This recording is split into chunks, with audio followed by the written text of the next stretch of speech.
कहानी की शुरुआत होती है एक ऐसे पल से जिसने पूरे बड़े घर की नींव हिलाकर रख दी। जैसे ही अहाना ने पहला कदम इस विशाल हवेली में रखा और छोटू की पत्नी के रूप में उसका चेहरा ठाकुर जी के सामने आया, उनके होश उड़ गए। उनकी आंखों में गुस्सा और दर्द का मिश्रण था। पूरे घर में सन्नाटा छा गया। अहाना ने घूंघट हटाकर कदम बढ़ाया और ठाकुर जी जैसे ही उसे निहारते रहे, उनके पैर ठहर गए।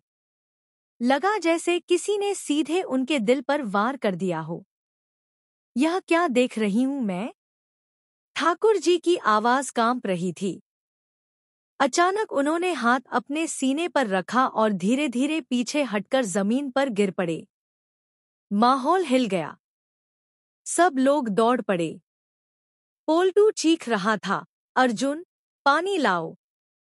माँ को सांस नहीं आ रही। अर्जुन बिना देरी किए ठाकुर जी को अपनी बाहों में उठाकर कार की तरफ भागा। अहाना की सांसें तेज हो रही थी। आंखों में आंसू बह रहे थे। वह कुछ बोल नहीं पा रही थी। हॉस्पिटल पहुंचते ही डॉक्टरों ने ठाकुर जी को आईसीयू में दाखिल किया। रेड लाइट जल रही थी। डर, बेचैनी और गुस्सा सबको घेरे हुए थे। डॉक्टर बोले, उन्हें बड़ा शॉक लगा है। हार्ट अटैक के आसार हैं। कंडीशन क्रिटिकल है। पोल्टू का गुस्सा चरम पर था।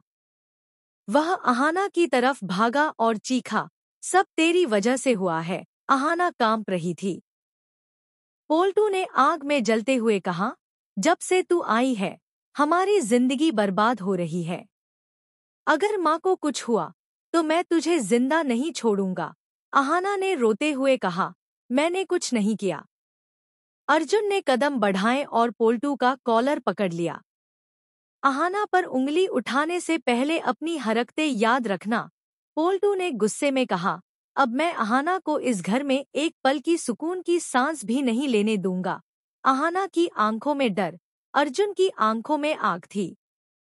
आईसीयू की लाइट तेजी से ब्लिंक कर रही थी, मानो आने वाले तूफान का संकेत हो। पोल्टू ने एक खतरनाक मुस्कान के साथ अपने दिमाग में योजना बनाना शुरू किया।